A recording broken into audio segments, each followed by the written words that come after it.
వాక్య ధ్యానం అనేది ఒక సముద్రి అనుభూతి లాంటిది. సముద్రపు ఒడ్డుకు వెళ్ళినట్లయితే ఆమ్లజని పూరితమైనటువంటి గాలిని ఆస్వాదిస్తాం. ఒడ్డును చూసినట్లయితే గవ్వలు కనపడతాయి. అది మొదటిగా. ఇంకొంచెం లోతుకు వెళ్ళినట్లయితే చిన్న చిన్న చేపలు ఉంటాయి. ఇంకా లోతుకు వెళ్ళినట్లయితే నిన్ను నన్ను మింగేసంతటివి చేపలు ఉంటాయి.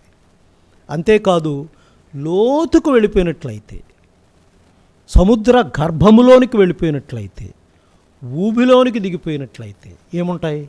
ముత్యములు ఉంటాయి. ముత్యములు. ఇది అనుభూతి, ఇది ధ్యాన అనుభూతి. వెళ్ళే కొలది, తవ్వే కొలది గంభీరమైనటువంటి వాక్య సత్యములు పరిశుద్ధాత్మదేవుడు మనకు బయలుపరుస్తాడు. నేను నాకివ్వబడినటువంటి సమయాల్లో మత్తయి సువార్తలో యేసు క్రీస్తు ప్రభువారు ఎలాగూ ప్రదర్శించబడుతున్నారు అనేటువంటి సంగతి నేను తెలియచేయాలని కోరుతున్నాను. ఈ సువార్త అంతటిలో కూడా యేసు క్రీస్తు ప్రభువారు రాజుగా ప్రదర్శించబడుతున్నారు. యాజ్ ఎ కింగ్, ఆయన రాజుగా. ఈ మొదటి వర్తమానంలో రాజుగారిని పరిచయం చేసుకుందాం. రాజుగారి యొక్క పరిచయం మొదటి అధ్యాయంలో ఎలాగున్నారు? అన్ని అధ్యాయాలలో కూడా ఎన్ని అధ్యాయాలు ఉన్నాయి? 28 అధ్యాయాలు ఉన్నాయి. 28 అధ్యాయాలలో కూడా ఈ రాజుగారిని మనం పరిచయం చేసుకుందాం. ఆ తర్వాత నేను నాకివ్వబడిన సమయాల్లో 18వ అధ్యాయంలో ఉన్నటువంటి ఒక్క ప్రాముఖ్యమైనటువంటి సంగతిని నేను కొంచెం లోతుగా వివరించి చెప్పాలని కోరుతూ ఉన్నాను. ప్రభువు నాకు ఇచ్చిన మాటలు నేను మీకు తెలియచేయాలని, మనందరికీ ప్రయోజనకరంగా ప్రభువు దీవించాలని నేను ఆశపడుతూ ఉన్నాను. మత్తయి సువార్త మొదటి అధ్యాయంలో చూసినట్లయితే రాజుగారి యొక్క వంశావళి కనపడుతుంది. రాజుగారి యొక్క వంశావళి ఎంత పెద్ద వంశావళి? 42 తరములు, 42 తరాలు. ఇక్కడున్నవారు క్రిందికి మీ తరం, మీ తండ్రి తరం, మీ తాత తరం, ఎన్ని తరాలు చెప్పగలరు? నేనైతే మా తాత తరం మాత్రమే. ఎందుచేతంటే మా నాన్నగారు 6 నెలల ప్రాయములోనే తల్లిదండ్రులను పోగొట్టుకున్నాడు. ఆయన మాకేమీ చెప్పలేదు. ఆయన మాకు తెలియదు. మా తాతగారి పేరు విన్నామంతే. ఏది వంశం మాకు? రాజులుమా? చక్రవర్తులుమా? కాదు. చక్రవర్తులకైతే వారి వంశావళిని గ్రంథస్థం చేస్తారు. అందుచేత క్రీస్తు యేసు ప్రభువారు మహారాజు, ఏ గ్రేట్ కింగ్. అందుచేత 42 తరములను గురించినటువంటి సంగతి దేవుని యొక్క వాక్యంలో మనం చూడగలుగుతున్నాం. సామాన్యులకు వంశావళి ఉండదు. మార్కు సువార్తలో యేసు క్రీస్తు ప్రభువారు ఎలా ప్రదర్శించబడుతున్నారు? సేవకునిగా, యాజ్ ఎ సర్వెంట్. వంశావళి ఉందా? లేదు. లూకా సువార్తలో యేసు ప్రభువారు ఎలా ప్రదర్శించబడుతున్నారు? మనుష్య కుమారు. వంశావళి ఉందా? లేదు. యోహాను సువార్తలో ఆయన ఎలా ప్రదర్శించబడుతున్నారు? దైవ కుమారునిగా. వంశావళి ఉందా? లేదు. ఎందుచేత? దేవుని యొక్క వాక్యంలో దేవునికి వంశావళి లేదు. హెబ్రీయులకు రాసిన పత్రిక 7వ అధ్యాయం 3వ వచనంలో తల్లి లేదు, తండ్రి లేదు. ఆయనకి తల్లి లేడు, తండ్రి లేదు. మరియు జీవితానికి ఆది లేదు, అంతము లేదు, ఆద్యంతములు లేదు. ఫ్రమ్ ఇటర్నిటీ టు ఇటర్నిటీ, నిత్యత్వము నుండి నిత్యత్వం వరకు ఆయన అద్వితీయుడు. కాబట్టి ఆయనకు వంశావళి లేదు. కానీ మత్తయి సువార్తలో వంశావళి రాయడానికి గల కారణమేమనగా ఆయన రాజు. జార్జి చక్రవర్తులు ఉన్నారు. మొదటి జార్జి చక్రవర్తి, రెండవ జార్జి చక్రవర్తి. కాబట్టి వారు చక్రవర్తులు. కాబట్టి ఈ విధంగా దేవుని యొక్క వాక్యంలో ఆయన రాజుగారి యొక్క వంశావళి చెప్పబడింది. ఇక నంబర్ 2, రెండవదిగా 2వ అధ్యాయంలో చూసినట్లయితే రాజుగారి యొక్క జన్మ కనబడుతుంది. రాజుగారి యొక్క జన్మ. ఇతర రాజులకు యేసు ప్రభువారు అనే ఈ రాజుగారికి ఏంటి వ్యత్యాసం జన్మలో? 1-2 సంగతులు దేవుని యొక్క వాక్యంలో మనం చూద్దాం. ఈ భూలోకములోని రాజులు పుట్టిన తర్వాత రాజులయ్యారు. కానీ యేసు ప్రభు మత్తయి సువార్త 2వ అధ్యాయం 2వ వచనంలో జ్ఞానులేమన్నారు? యూదుల రాజుగా పుట్టినవాడెక్కడున్నాడు? ఏ బోర్న్ కింగ్, పుట్టగానే రాజు. ఎవరున్నారు చెప్పండి చరిత్రలో? ఎవరూ లేరు. పుట్టిన తర్వాత రాజులయ్యారు. కాబట్టి ఈయన రాజు. ఇది విశేషమైనటువంటిది. ఈయన పుట్టగానే రాజు.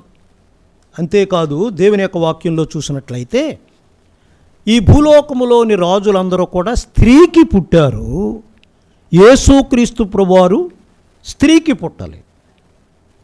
మరి ఎలా పుట్టారు? ఆయన స్త్రీ యందు పుట్టాడు.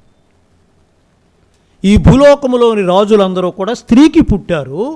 యేసుక్రీస్తు ప్రభు స్త్రీ యందు పుట్టాడు. దేవుని యొక్క వాక్యంలో గలతీయులకు రాసిన పత్రిక 4వ అధ్యాయం 4వ వచనంలో ఏమని వ్రాయబడి ఉంది? స్త్రీ యందు జన్మించాడు. స్త్రీ యందు, స్త్రీకి కాదు. ఆయన స్త్రీ యందు జన్మించాడు. ఈ ప్రపంచంలోని రాజులందరూ కూడా స్త్రీకి జన్మించారు. మనము కూడా స్త్రీకి జన్మించాం. యేసు ప్రభువారు స్త్రీ యందు జన్మించారు.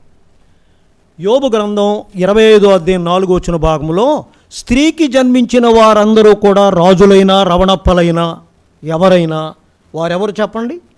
శుద్ధులు కాదు. శుద్ధులు కాదు. మహారాజులు ఏలారు, కానీ వీరందరూ శుద్ధులు కాదు.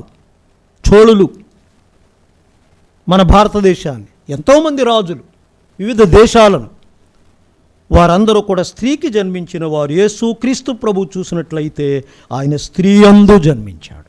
ఇంకొక విశేషం, ఇదే మత్తయి సువార్త 1వ అధ్యాయం 22వ వచనంలో చూసినట్లయితే ఆయన కన్యకకు జన్మించాడు. కన్యకకు. ఈ భూలోకములో కన్యకు జన్మించిన వారు ఎవరున్నారు? ఎవరూ లేరు. ఏ యూనిక్ పర్సన్, ఏకైక వ్యక్తి. దేవునికి స్తోత్రం. ఎవరితో పోల్చలేం, ఏ రాజుగారితో కూడా పోల్చలేం. కాబట్టి దేవుని యొక్క వాక్యంలో వ్రాయబడినట్లుగా ఆయన కన్యకు జన్మించాడు. మరియ కన్య, పురుషుని ఎరగనిది. మరొక విశేషమైన సంగతి 1వ అధ్యాయమే 20వ వచనంలో చూసినట్లయితే పరిశుద్ధాత్మ వలన జన్మించాడు. పరిశుద్ధాత్మ వలన. ఈ భూలోకములో రాజులందరూ కూడా స్త్రీ పురుష సంపర్కం వలన జన్మించారు.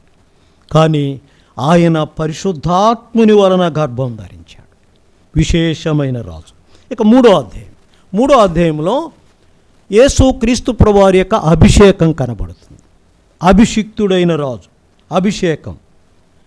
మత్తయి సువార్త 3వ అధ్యాయంలో యేసుక్రీస్తు ప్రభువారు యోర్దాను నదిలో బాప్తిసం పొంది ఒడ్డుకు వచ్చిన వెంటనే పరిశుద్ధాత్ముడు దిగి వచ్చాడు. The heavens were open. ఆకాశములు తెరవబడ్డాయి. The atmospheric heaven, the stellar heaven, the heaven. 3 ఆకాశములు చీల్చుకొని భూలోకానికి పరిశుద్ధాత్మ దేవుడు వచ్చి అభిషేకించబడ్డాడు. ఆయన అభిషేకం దేవుని యొక్క వాక్యంలో రాజుల వలె, ప్రవక్తల వలె, యాజకుల వలె కాదు. ఈయన అభిషేకించబడినటువంటి విధానం చూసినట్లయితే పరిశుద్ధాత్మను దిగి వచ్చినట్లుగా దేవుని యొక్క వాక్యంలో పైనుండి వచ్చినటువంటి అభిషేకాన్ని పొందినటువంటి ప్రభు. కాబట్టి విశేషమైనటువంటి అభిషేకం. ఇంకొక మాట ఈ సందర్భంగా నేను జ్ఞాపకం చేసి ముందుకు వెళ్ళాలని కోరుతున్నాను. అయితే మనము ఎలాగ అభిషేకించబడ్డాం? ఎవరు అభిషేకించారు మనల్ని? ఇప్పుడు అభిషిక్తులు ఎవరు? ఇప్పుడు మనం ఎలా అభిషేకించబడాలి? మనం అభిషిక్తులమేనా? నేను మా స్థానిక సంఘ ఒక సోదరిని లూథరన్స్కి ఇచ్చారు. ఇస్తే పెళ్ళికి వెళ్ళాను. దాన్ని పిలిచారు ఆయన. మీరు పెండ్లి కుమార్తె తరపు సేవకులు కదండి, మీరు అభిషిక్తులా అనభిషిక్తులా అన్నారు ఆయన. అభిషిక్తులైతే ఇక్కడ కూర్చోండి, లేకుంటే అనభిషిక్తులైతే అక్కడే కూర్చోండి. అభిషిక్తులైతే ఇక్కడ మాట్లాడండి, ఇదిగో లేకపోతే అక్కడ ఇంకొక వేదిక ఉంది అక్కడ మాట్లాడు. ఆయన అభిషిక్తుడు, నేను అనభిషిక్తుడిని. ఎందుచేత? ఆయన మానవులు చేతినెత్తి ప్రార్థించారు, బీడీ చదువుకున్నారు. నేను బీటీహెచ్ చదువుకోలేదు, బీడీ చదువుకోలేదు, కానీ ఎప్పుడు అభిషిక్తుడిని నేను నమ్మినప్పుడే అభిషిక్తుడిని. We are anointed by the holy spirit when we accept Christ Jesus as our personal saviour. కాబట్టి మనం అభిషిక్తులం. కాబట్టి దేవుని యొక్క వాక్యంలో వ్రాయుడిన మాటలు కొరింథీయులకు రాసిన 2వ పత్రిక 1వ అధ్యాయం 21, 22 వచనాల్లో దేవుడే మనల్ని అభిషేకించాడు. యోహాను రాసిన మొదటి పత్రికలో 2వ అధ్యాయంలో 20వ వచన భాగంలో కూడా మనం అభిషిక్తులం, అభిషేకించబడ్డాం. స్త్రీలు కానీ పురుషులు కానీ. ఇప్పుడు అర్చకులు అర్చకేతరులు అనే భేదం లేదు. దేవాలయపు తెర రెండుగా చినిగిపోగా నిర్భయమైన ప్రవేశం మనకు కలిగి. ఎంత ధన్యులం! ప్రభువారు ఈ భూలోకానికి వచ్చినందువల్ల కలిగినటువంటి ధన్యత. నెంబర్ 4, 4వ అధ్యాయాన్ని చూడండి. 4వ అధ్యాయంలో రాజుగారి యొక్క పరీక్ష కనపడుతుంది. రాజుగారు పరీక్షింపబడ్డారు. రాజుగారు పరీక్షింపబడ్డారు. ఆయన పరీక్షలో నెగ్గాడు, ఓడిపోలేదు. ఈ భూలోకములోని రాజులందరూ కూడా పరీక్షలో ఓడిపోయిన వారే. 3 శత్రువులు ఉన్నారు విశ్వాసులకు. ఎవరు? లోకం, శరీరం, సాతానుడు. ఈ ముగ్గురిని జయించినటువంటి వాడు యేసు ప్రభు. ఈ 4వ అధ్యాయంలో ఈ 3ంటిని జయించినటువంటి సందర్భాలు దేవుని వాక్యంలో చూడగలం. నేను మొత్తం 28 అధ్యాయాలు చెప్పేయాలి కాబట్టి నేను ఎక్కువ మరి వివరించి చెప్పాలని నేను కోరట్లేదు. దేవుని యొక్క వాక్యంలో చూసినట్లయితే 9వ వచనంలో చూసినట్లయితే, నీవు నాకు మ్రొక్కినట్లయితే సర్వలోక రాజ్యముల యొక్క మహిమ చూపించి నీవు నాకు మ్రొక్కినట్లయితే ఈ మహిమ కలిగిన లోకాన్ని ఇస్తానన్నాడు సాతానుడు. ఇలాగనడం సులభమా? చేతులు చాపి సిలువకు అంటగొట్టబట్టం సులభమా? ఇలా అంటే సరిపోతుంది. ఈ భూలోకాన్ని, సాతాను చేత ఆక్రమించబడిన భూభాగాన్ని ప్రభు సంపాదించడానికి ఈ భూలోకానికి వచ్చాడు. ఇలాగని కాదు, తన పవిత్ర రక్తము ద్వారా మానవ జాతిని విమోచించడానికి వచ్చాడు. ఓడిపోయాడు సాతానుడు.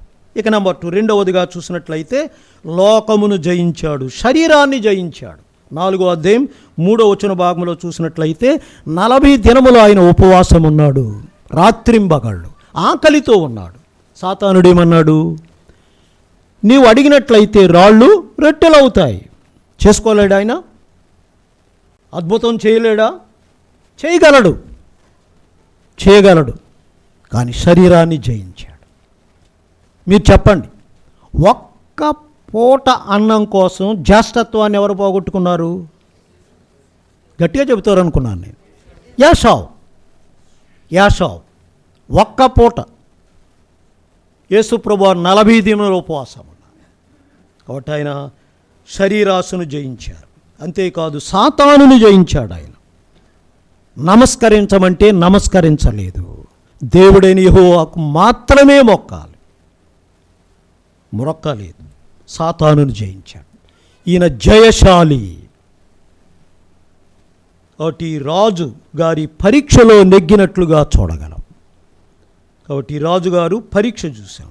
ఇక 5 నుంచి 7 అధ్యాయాలు 5, 6, 7 అధ్యాయాల్లో రాజుగారి యొక్క నియమ నిబంధనలు చెప్పబడ్డాయి. రాజుగారి యొక్క రాజ్య నియమ నిబంధనలు చెప్పబడ్డాయి. నియమములు పాటించాలి, హక్కులు వినియోగించుకోవాలి.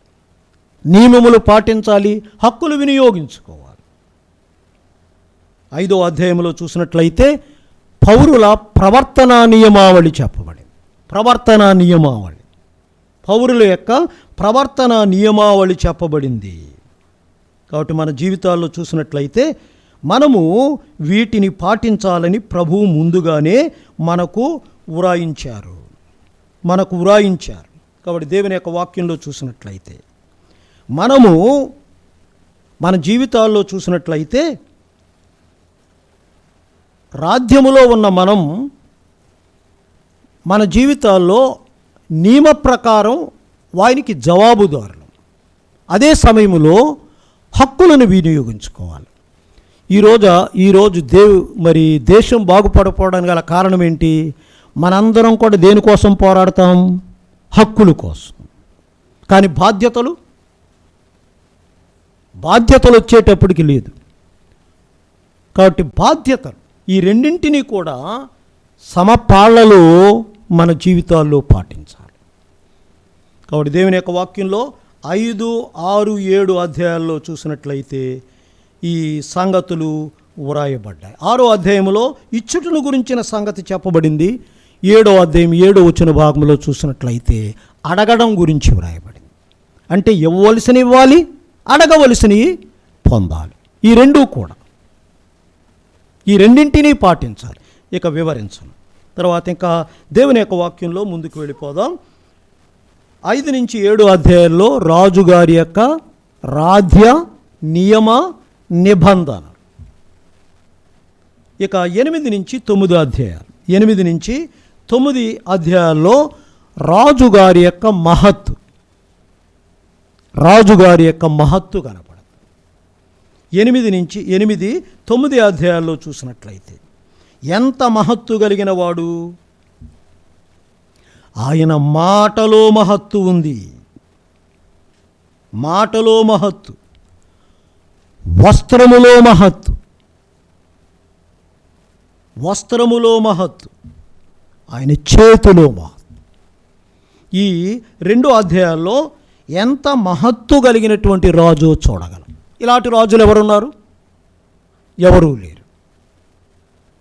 మాట 8వ అధ్యాయం 13వ వచనం భాగం చూడండి. 13వ వచనంలో చూసినట్లయితే తన యొద్దకు శతాధిపతి వచ్చి నా దాసుడు పక్షవాయుతో ఉన్నాడు, స్వస్థపరచమన్నాడు. రమ్మన్నాడా? యేసుప్రభువారు ఏమన్నారు? నేను వస్తాను అన్నారు. అయితే శతాధిపతి ఏమన్నాడు? నీవు రావద్దు, మాట మాత్రము సెలవి. ఎంత ఆశ్చర్యం! ఎవరిలో ఇలాంటి విశ్వాసాన్ని నేను చూడలేదన్నాడు. మాట సెలవివ్వగానే అక్కడ వ్రాయబడి ఉంది, తీస్తే సమయం చాలదు, ఆ గడియలోనే the power of his word, ఆయన వాక్కు యొక్క శక్తి, ఆయన వాక్కు వల్లనే ఈ సర్వసుందరమైనటువంటి ప్రకృతి వచ్చింది. మాట మాత్రం చేత ఆకాశములకు సౌందర్యం కలిగి, ఆయన మాట యొక్క గొప్పతనం దేవుని యొక్క వాక్యంలో చూడగలం. స్వస్థత 9వ అధ్యాయం 21వ వచనంలో చూసినట్లయితే 9వ అధ్యాయం 21వ వచనంలో వస్త్రపు చెంగు ముట్టగానే, వస్త్రములో మహత్తు, స్వస్థత. ఏ రాజుగారి వస్త్రం ముట్టుకుందాం? ఈ భూలోకములో రాజుల వస్త్రం ముట్టుకుంటే స్వస్థత వస్తుందా? లేదు. కాబట్టి ఆయన వస్త్రములో మహత్తును మనం చూడగలం. మహత్తు కలిగిన వాడు. అలాగే 9వ అధ్యాయం 25వ వచన భాగంలో చూసినట్లయితే 25వ వచనంలో బాలికను ముట్టగానే, చేతితో ముట్టగానే చనిపోయినటువంటి బాలిక లేచి. మహత్, the power of the king, శక్తి. ఇంత శక్తిమంతుడైన ప్రభువును మనం కలిగి ఉన్నాం. ఇంత శక్తిమంతుడైన ప్రభువుని మనం కలిగి ఉన్నాం. రాజుగారి యొక్క మహత్తును చూడగలం. ఇక 10వ అధ్యాయంలో రాజుగారి యొక్క మంత్రివర్గం కనపడింది. ఎంతమంది మంత్రులు? అమ్మా ఎంతమంది? ఒక్కరిద్దరే అంటున్నారు, అందరూ చెప్పాలి. ఎంతమంది? 12 మంది. Cabinet of the king. 12 మంది మంత్రులు. ఈయన గారికి 12 మంది మంత్రులు ఉన్నారు. అయితే వీరు ఈ లోకంలో ఉన్నటువంటి మంత్రులకు చాలా విశేషమైనటువంటి సంగతి ఉందనే సంగతి మనం గుర్తు చేసుకోవాలి. వీరు కూర్చుకొనివారు కాదు, ఇచ్చువారు. వీరు కూర్చుకొనివారు కాదు, ఇచ్చువారు.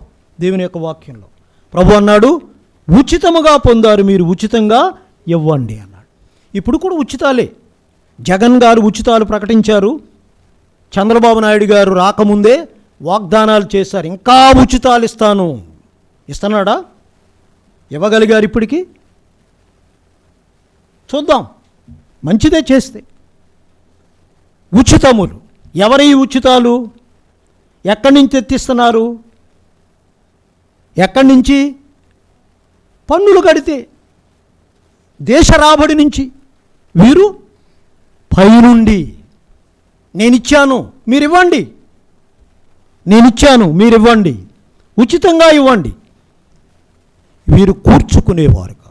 వినండి, ఒక్కసారి మంత్రి అయితే భిక్షాధికారి ఏమవుతాడు చెప్పండి? లక్షాధికారి. లక్షాధికారి. కూర్చుకొనివారు. యేసుప్రభువారి యొక్క శిష్యులు, ఈ మంత్రులు కూర్చుకున్నారా? విడిచిపెట్టారు.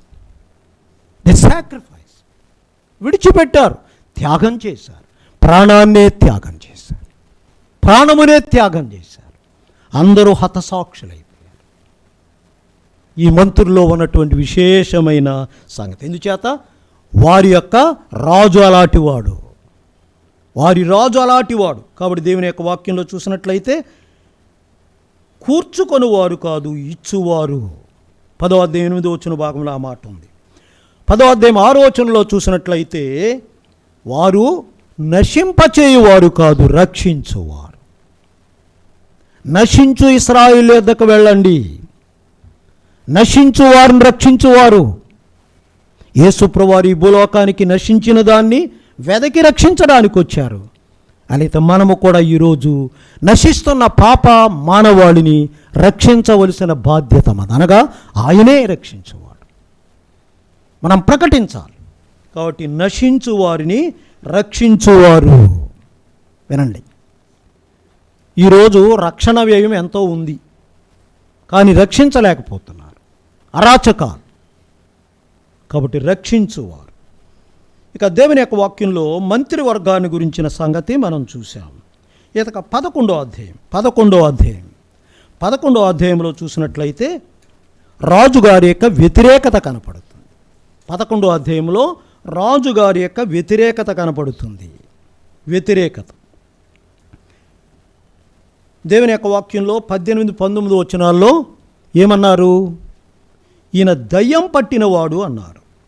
దయ్యం పట్టినవాడు దేవుని యొక్క వాక్యంలో వ్రాయబడి ఉంది. దయ్యం పట్టినవాడు, తిండిబోతు, త్రాగుబోతు, పాపుల స్నేహితుడు. ఎంత వ్యతిరేకత, ఎంత వ్యతిరేకత!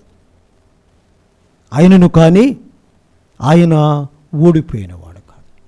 రాజుగారికి వ్యతిరేకత. ఈ భూలోకములో లోకం తిరుగుబడింది, కానీ ఆయన ఓడిపోలేదు.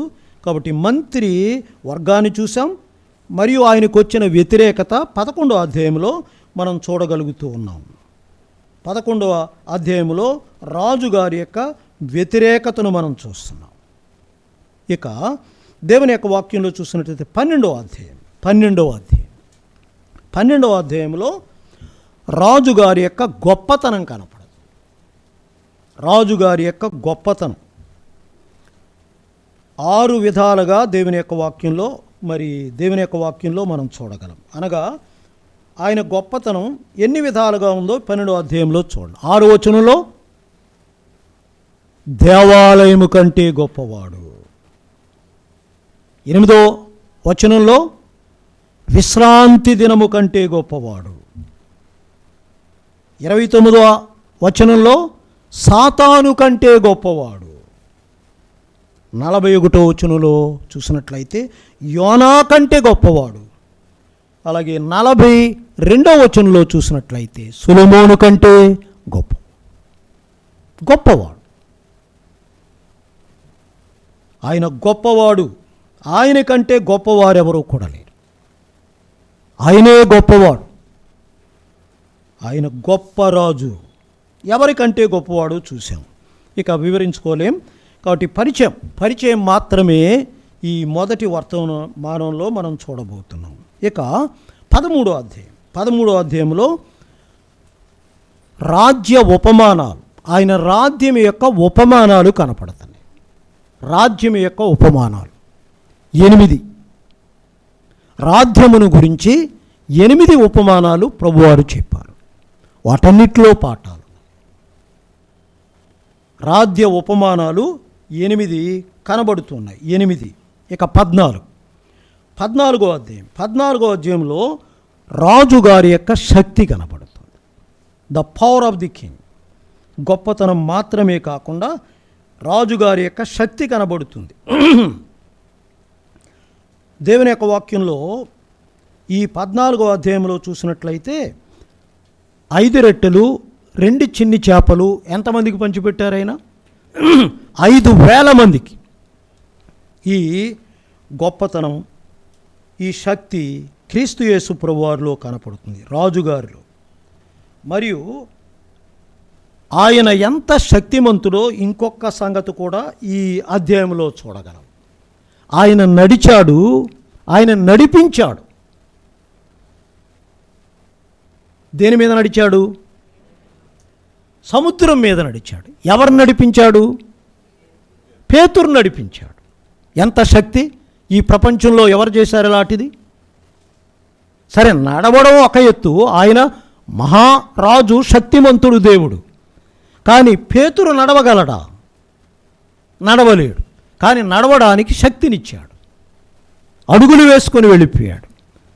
తను స్వయంకృతం వలన కిందకి దిగజారిపోయాడు, కానీ యేసు వైపు చూచినంతసేపు నడిచాడు. ఈ సముద్రం, సంసారమనే సముద్రం, లోకమనే సముద్రం, ఈ సముద్రంలో నడవగలిగిన ప్రభువు ఆయనే, నడిపించగలిగిన వాడు ప్రభువే. సముద్రాన్నైనా ఏదొచ్చు కానీ ఏది ఎదలేమన్నారు చెప్పండి? సంసారాన్ని. సంసారం అనేది సాగరం, సంసారం. భార్యను పాలించడమే కష్టం, భార్యను పాలించడమే, ఏలడమే. ఉదాహరణకి గమనించండి, మహారాజైన సొలొమోను రాజ్యాన్ని పాలించగలిగాడు, కానీ భార్యలను పాలించగలిగాడా? He failed. మహారాజు. సంసారం, భార్యతో సంసారం, బిడ్డలతో సంసారం, ఇది విశేషమైన సంసారం అనేది ఒక సాగరము లాంటిది. ఈ సంసార జీవితాన్నే పాడు చేయాలని మొదట సాతానుడు దీనినే దెబ్బతీశాడు. First attempt. సాతానుడు దేని మీద దాడి చేశాడు? ఆదామవరు వివాహ వ్యవస్థ మీద. తనకు తెలుసు సంసారం. కాబట్టి వీటి విషయంలో శక్తినిచ్చేవాడే. అంతేకాదు, లోకం అనేది సముద్రం. ఇది మైలను, బురదను పైకి వేసేది, నెమ్మది లేనిది. సముద్రానికి నెమ్మది లేదు, మనల్ని నెమ్మదిగా ఉంచు. కానీ మహాసముద్రంలో ఆయన వైపు చూచి ముందుకు సాగాలి. ప్రభువు సహాయం వేడుకోవాలి. కాబట్టి దేవుని యొక్క వాక్యంలో రాజుగారి యొక్క శక్తిని 14వ అధ్యాయంలో చూడగలుగుతున్నాం. ఇక 15వ అధ్యాయం. 15వ అధ్యాయంలో చూసినట్లయితే బోధ అద్భుతాలు చెప్పబడ్డాయి. 4,000 మందికి ఆహారం పెట్టాడైనా. మరియు కూడా చూసినట్లయితే బోధ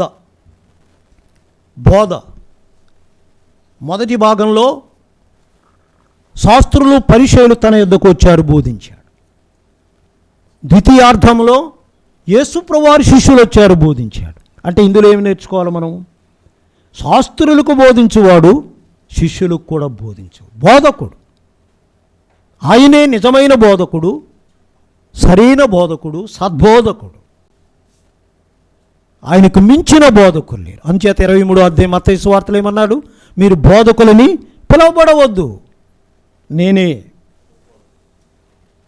ఆయన గురువు కాబట్టి బోధించువాడు. ఎంత చక్కని బోధకుడో దేవుని యొక్క వాక్యంలో మనం చూడగలం. ఇక 16వ అధ్యాయంలో చూసినట్లయితే దైవత్వాన్ని గురించిన ఒప్పుకోలు కనబడదు. దైవత్వాన్ని గురించిన ఒప్పుకోలు. ఈ రాజుగారు దేవుడు, ఆయన దైవత్వాన్ని గురించిన ఒప్పుకోలు పేతురు చేసినట్లుగా దేవుని యొక్క వాక్యంలో వ్రాయబడి ఉంది. 16వ అధ్యాయం 16వ వచనం. 16వ అధ్యాయం 16వ వచనం, నీవు జీవము కలిగిన సజీవుడైన దేవుని కుమారు, ఏ లివింగ్ గాడ్. ఆయన సజీవుడైన దేవుడు, సజీవుడైన దేవుడు. దేవుని యొక్క వాక్యంలో చూసినట్లయితే సజీవుడైన దేవుడు అనేటువంటి సంగతులు మనం చూడగలం.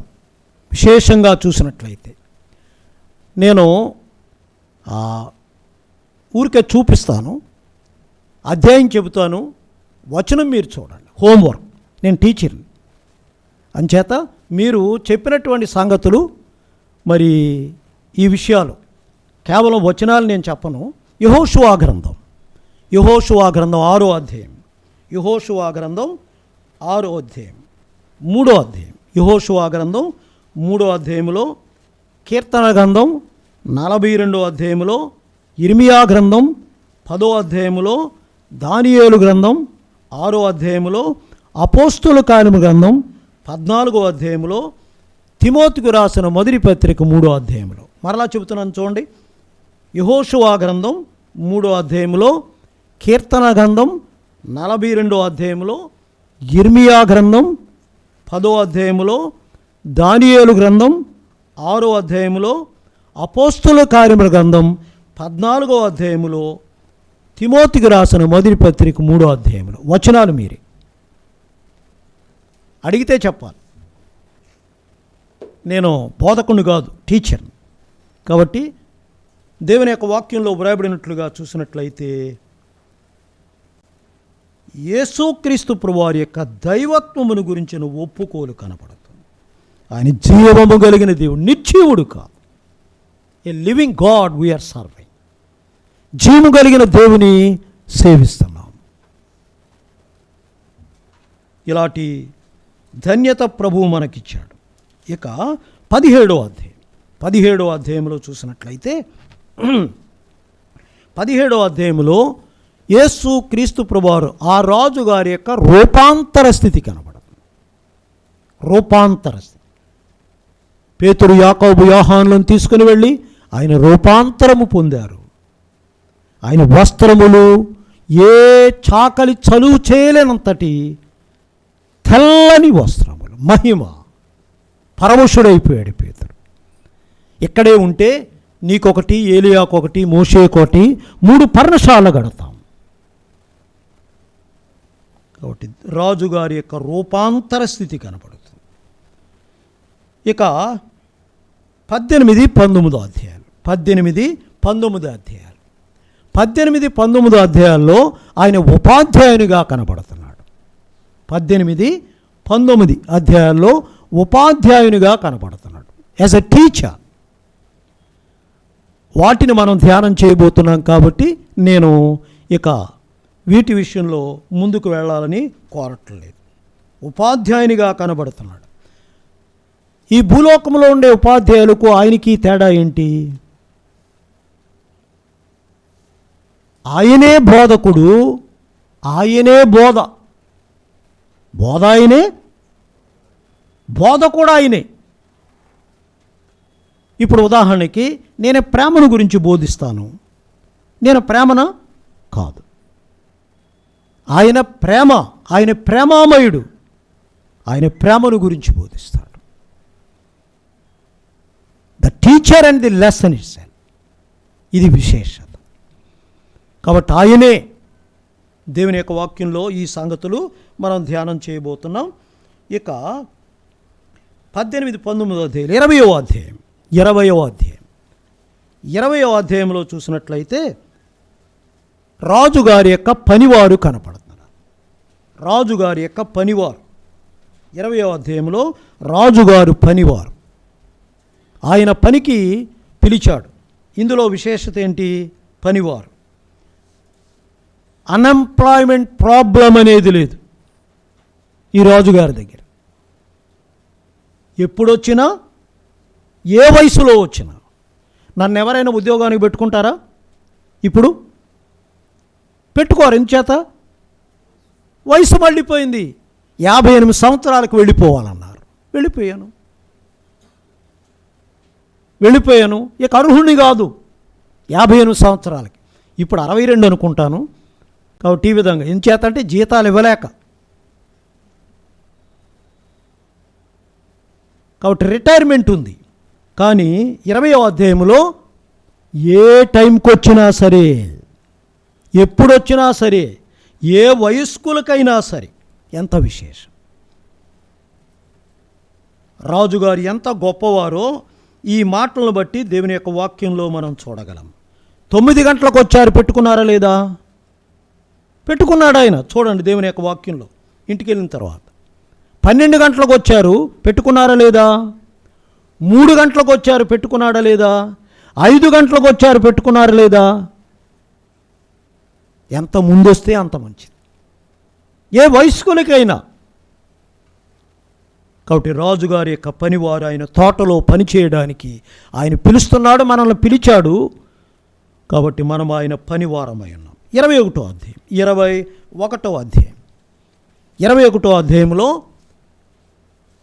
ఈ రాజుగారు యెరూషలేము దేవాలయానికి విజయోత్సాహంతో వెళుతున్నారు. విజయోత్సాహంతో. దీనుడైన రాజు, యాజ్ ఎ మీక్, దీనుడైన రాజు. రాజులు దీనత్వం కలిగి ఉంటారా? గర్విష్ఠులు. ఈయన దీనుడు. Meekness is not weakness. దీనత్వం అనేది బలహీనత కాదు. నేను సాత్వికుడును, దీన మనసు గలవాడు, మీ మీద నా కాడి ఎత్తుకొని నేర్చుకోండి. మనం కూడా పాలనలో దీనత్వం. కాబట్టి దీనుడైనటువంటి రాజు, దీనుడైన రాజు యెరూషలేము దేవాలయానికి విజయోత్సాహంతో వెళ్ళారు. హోసన్నా హోసన్నా అని పాటలు పాడారు, బట్టలు పరిచారు, కొమ్మలు పరిచారు. నన్ను ఘనపరచువా, నేను ఘనపరచుదననేటటువంటి మాట నెరవేరి ఘనుడైన రాజు. ఇక దేవుని యొక్క వాక్యంలో చూసినట్లయితే 22, 23 అధ్యాయాలు, 22, 23 అధ్యాయాలు. ఇక్కడ నాయకులకు నాయకుడు, హీరో ఆఫ్ హీరోస్, నాయకులకు నాయకుడు, రాజులకు రాజు. ఈ యొక్క గంభీరమైనటువంటి సంగతి 22, 23 అధ్యాయాల్లో మనం చూడగలం. నేను మచ్చుకు చూపిస్తాను. చూడండి 22 అధ్యాయం 22 వచనం చూడండి. 22, 22 చదవండి.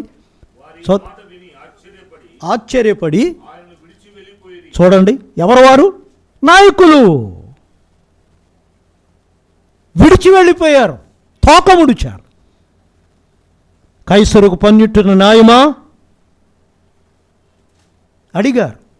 దేవునికి ఇవ్వండి, కైసరువి కైసరికి ఇవ్వండి. వారు ఏమనుకున్నారు? ఇవ్వద్దంటాడేమనుకున్నాడు ఆయన. వివేకి, జ్ఞాని, మహాజ్ఞాని, ఎవరు ఓడించగలరు? ఆయన విడిచి వెళ్ళిపోయారు. ఎంత విశేషమైన సంగతి చూడండి. ఇంకొక మాట చదవండి బ్రదర్. 34 వచనం, 34 వచనంలో ఏముంది? నోరు ముయించాడు. ఎంత ఆశ్చర్యం! నాయకుల యొక్క నోరు, షటప్ యువర్ మౌత్, నోరు మూసుకెళ్ళిపోయారు. ఎవరు వారు? శాస్త్రులు, పరిచయులు, పండితులు. కాబట్టి వారు నోరు ముయించారని రాయబడింది. 46 వచనం చదవండి. 46 వచనంలో ఏమని రాయబడి ఉంది? ఆ దినము నుండి అడగ తెగింపలేదు. చూసారా ఎంత ఆశ్చర్యం! ఈ రాజుగారి యొక్క మహాజ్ఞానం గమనించు. తెగింపలేదు. నాయకులకు నాయకుడు, నాయకులకు నాయకుడు. ఎంత విశేషం! 24, 25 అధ్యాయాలు, 24, 25 అధ్యాయాలు. 24, 25 అధ్యాయాల్లో రాజుగారి యొక్క రాకడ సూచనలు కనపడతాయి. రాకడ సూచనలు. లోతు కాలంలో ఎలాగుంటుందో, నోహు కాలంలో ఎలాగుంటుందో ఆయన రాకడ అలాగుంటుంది. దేవుడు ఎక్కడున్నాడు అక్కడున్నాడు. యుద్ధములు, కలహములు, మత్సరములు, భూకంపములు, రాకడ సూచనలు జరుగుతున్నాయి. బహు త్వరగా ఆయన రాబోతున్నాడు. ఆయన రాబోతున్నాడు. రారాజుగా రాబోతున్నాడు. రారాజుగా రాబోతున్నాడు. 1000 ఏండ్లు ఈ రాజ్యాన్ని పరిపాలించబోతున్నాడు. ఆయన రాగానే ఈ భూలోకానికి సంఘం ఎత్తబడిన తర్వాత 7 ఏండ్లు అక్కడ ఉన్న తర్వాత ఈ భూలోకానికి రాగానే ప్రతి రాజు కూడా తన సింహాసనము దిగి కిరీటము తీసి ఆయన కాళ్ళ ముందు పెట్టి రాజ్యాన్ని అప్పగిస్తారు. ఆయనతో కలిసి 1000 సంవత్సరములు పాలన చేయబోతున్నాం. ఇట్స్ ఎ గ్రేట్ ప్రివిలేజ్, గొప్ప భాగ్యం. మన ప్రభువు రాజుగా ఈ భూలోకానికి రాబోతున్నాడు. కాబట్టి ఆయన రాకడ గుర్తులు దేవుని యొక్క వాక్యంలో వ్రాయబడ్డాయి. 24, 25 అధ్యాయాల్లో మనం చూడగలం. ఇక 26వ అధ్యాయంలో చూసినట్లయితే రాజుగారు అప్పగించబడ్డారు. The arrest of the king. ఆయన్ని పట్టుకున్నారు. ఆయన్ని పట్టుకోగలరా? పట్టుకోలేరు. ఆయన అప్పగించుకున్నాడు. రండి, ఎవరిని వెతుకుతున్నారు మీరు? ఆయన అప్పగించుకున్నాడు. నేను ఆజ్ఞాపించినట్లయితే, ప్రభు ఏమన్నారు చెప్పండి? ఎన్ని చతుష్టయముల సైన్యం వస్తుంది? నో, నేను అప్పగించుకొనడానికి వచ్చాను. మన నిమిత్తమై ఆయన చేతులు అప్పగించుకున్నాడు, ఆయన కాళ్ళను అప్పగించుకున్నాడు, ఆయన తలను అప్పగించుకున్నాడు, ఆయన శరీరం అంతా అప్పగించుకున్నాడు. మన దోష శిక్ష ఆయన భరించాడు. వీపంతా దున్నారు, చీల్చారు. పొడవబడిన, గుచ్చబడిన, గుద్దబడిన, చీల్చబడిన గాయములతో మన కొరకు అప్పగించుకున్నాడు. లేకపోయినట్లయితే మనకు రక్షణ వచ్చి ఉండేది. The arrest of the king. అర్ధరాత్రి 6 కోర్టులకు వెళ్ళాడు. కానీ ఏమని తీర్పు పొందాడు? నీతిమంతుడు. నీతిమంతుడు. అక్రమం చేసి కాదు. పిలాతుకు తెలుసా లేదా? తెలుసు నీతిమంతుడని. బంగ్లా కోసం, అధికారం కోసం ఒప్పుకుంటే ఏమవుతుంది? నీతిమంతుడని ఒప్పుకొని ఆ ప్రభువుని స్వీకరిస్తే ఏం పోతుంది? గవర్నర్ గారి యొక్క బంగ్లా పోతుంది, అధికారం పోతుంది. ఈ అధికారం కోసం నిత్యరాజ్యాన్ని పోగొట్టుకున్నాడు అభాగ్యుడు. ఒకళ్ళ కొడుకులు ఎవరైనా ఇంకా లోకాన్ని ఆశించి ప్రభువుని అంగీకరించకపోతే పశ్చాత్తాపపడి ప్రభువుని నమ్ముకోవాలి. కాబట్టి ఆయన అప్పగించబడ్డాడు. 27వ అధ్యాయంలో ఆయన రాజుగారు సిలువ వేయబడ్డారు. రాజుగారి యొక్క సిలువ కనపడుతుంది. ఆయన మరణం, సిలువ మరణం. 5 అద్భుతాలు యేసుప్రభువారు మరణించినప్పుడు జరిగాయి. లోకమంతా ఏమైంది చెప్పండి? చీకటైపోయింది. ఎన్ని గంటలు? 3 గంటలు. మిట్ట మధ్యాహ్నం కటిక చీకటైపోయింది. ఏ రాజుగారు చనిపోయినప్పుడు ఇలా జరిగింది? లేదు. కాబట్టి ఈయన గొప్ప రాజు. దేవాలయపు తెర పైనుండి క్రిందికి చినిగిపోయింది. ఇది ఆశ్చర్యం. భూమి కంపించింది, బండలు బద్దలయ్యాయి. అంత మాత్రమే కాదు, సమాధులు తెరవబడ్డాయి, పరిశుద్ధులు లేచారు. ఇంత గొప్ప అద్భుతం సిలువ మరణం యేసు క్రీస్తు ప్రభువారు పొందారు.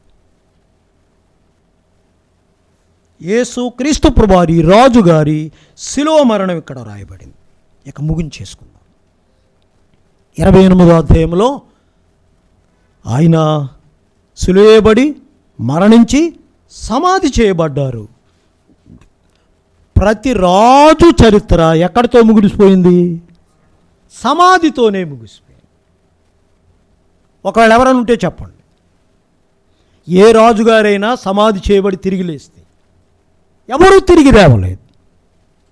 మరణముతో ఈ రాజుల చరిత్ర అంతా ముగిసిపోయింది. కానీ ఈ రాజుగారు 3 దినములు సమాధిలో ఉండి 3వ దినమున మృత్యుంజయుడై తిరిగి లేచాడు. ఈరోజు అగైన్ తిరిగి లేచాడు. కాబట్టి ఆయన మరణముతో ఆయన జీవితం ఆగిపోలేదు. 28వ అధ్యాయంలో పునరుత్థానుడయ్యాడు. పరలోకానికి వెళ్ళాడు, మన కోసమై స్థలములు సిద్ధం చేస్తాడు. ఆయన మరలా ఈ భూలోకానికి రాబోతున్నాడు. అయితే ఆయన సమాధి చేయబడ్డాడు. యెహోవా సాక్షులు చెప్పేదేంటి? ఆయన శరీరం కుళ్ళిపోయింది అని, ఆత్మ మాత్రమే లేచిందని దుర్బోధ. అపోస్తలుల కార్యం 3వ అధ్యాయం 27వ వచనంలో ఏముంది? పరిశుద్ధిని శరీరము కుళ్ళు పట్టలేదు. ఎన్ ఓపెన్ టూమ్, ఆయన లేచాడు. కాబట్టి పునరుత్థాన శక్తిని మనం పొంది భూలోకములో జీవించాలి. ప్రభు ఈ మాటలు మన వినికిడిలో దీవించునుగాక. ఆమేన్. తల వంచండి, ప్రార్థన చేసుకుందాం.